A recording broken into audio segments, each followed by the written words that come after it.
আসসালামু আলাইকুম, সবাইকে স্বাগত জানিয়ে শুরু করছি আজকের ভিডিও।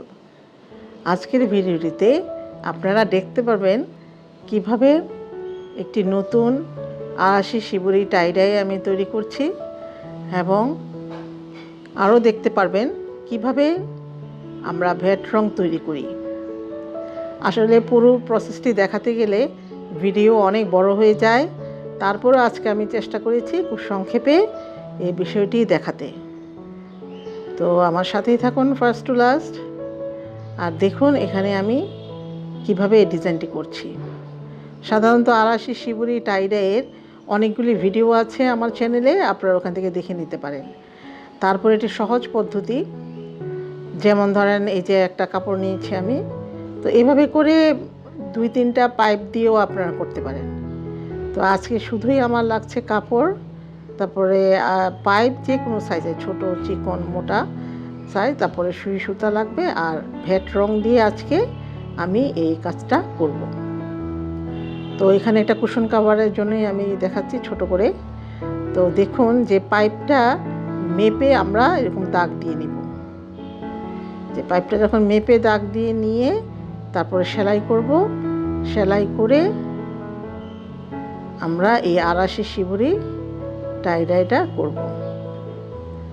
তো শিবরি ডিজাইন হচ্ছে একটি জাপানিজ টেকনিক, যা কাপড়ের চমৎকার ডিজাইন আসে এবং আধুনিক ছোঁয়া এবং খুবই চমৎকার ডিজাইন।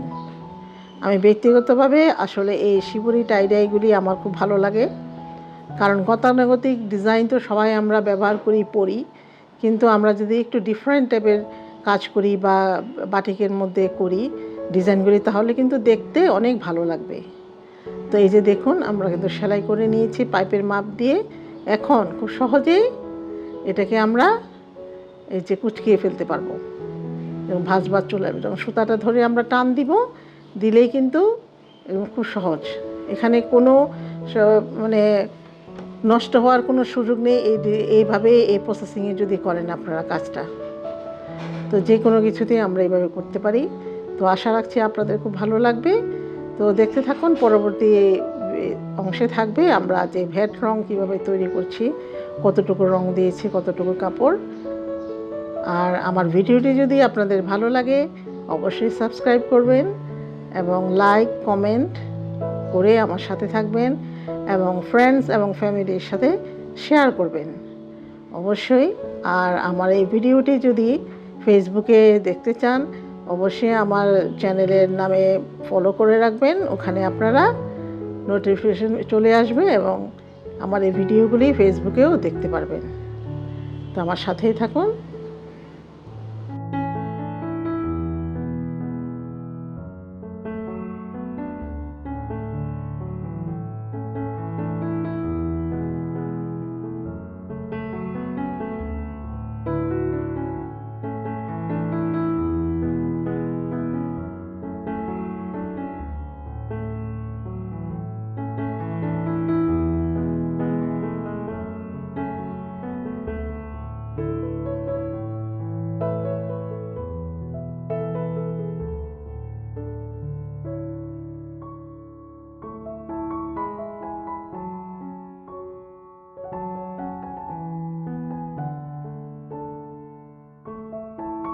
তো ডিজাইনটাও তো আমার বাঁধা হয়ে গেল। এখন রং করার পূর্বে কিন্তু কাপড়টিকে অবশ্যই আমরা ঠান্ডা পানিতে ভিজিয়ে রাখবো 20 মিনিট। তো আসলে এই প্রসেসিংটা আমি সব ভিডিওটিতে দেখাতে চাই ভিডিওতে, কিন্তু আসলে অনেক বেশি বড় হয়ে যায় বলে সম্ভব হয় না। তো মাঝে মাঝে আমি এটা বর্ণনা করি, এবং এই বিষয়ে আরও অনেক ভিডিও আছে আমার চ্যানেলে, দেখে নিতে পারেন। তো এই যে 20 মিনিট ভিজিয়ে রাখবো, ভিজিয়ে রেখে আমরা এখন রঙে চলে যাই। তো রং এখানে আমি আজকে কতটুকু দিয়েছি, এখানে যেটা একটা কুশনের কাভার তো হতে পারে বড়, যে 1 গজ কাপড়, যেহেতু 18 বাই 18 ইঞ্চি আমি একটা কুশন কাভার তৈরি করব, তো 1 গজ কাপড়, কিন্তু আমি আরও অন্যান্য রঙও করব। তো যে কারণে আমি একটু বেশি পরিমাণে রং তৈরি করেছি। তো প্রথমে দিয়েছি আমি কস্টিক, এবং 5 মিনিট পরে দিব আমরা হাইড্রোজ। তো এটার পরিমাণ তো আপনারা জানেন যে 1 গজের জন্য আধা তুলা ভেট রং লাগে। যেহেতু এগুলি মোটা কাপড় এখানে আমি 1 গজের জন্য 1 তোলা করেই দিচ্ছি। তো এখানে প্রায় আমি যে কাপড়গুলি করব আজকে, সেই কাপড়গুলি হচ্ছে এখানে আজকের জন্য হচ্ছে প্রায় 2 গজ। তো 2 গজ কাপড়ের জন্য অবশ্যই 2 তোলা, কিন্তু মোটা কাপড় দেখে আমি আরেকটু বাড়িয়ে দিয়েছি রং। তো এগুলি রংটা কিন্তু তৈরি করে ছেঁকেও দেওয়া যাবে। তো এইভাবে করে একটু, আর পানির পরিমাণ কিন্তু অবশ্যই কাপড়টা যেন রঙে ডুবে থাকে, এই জিনিসটা আপনারা খেয়াল করবেন। কারণ অল্প পানিতে, এই মোটা কাপড়ে যদি আমরা অল্প পানিতে রংটা দিই তাহলে কিন্তু ছোপ ছোপ আসতে পারে।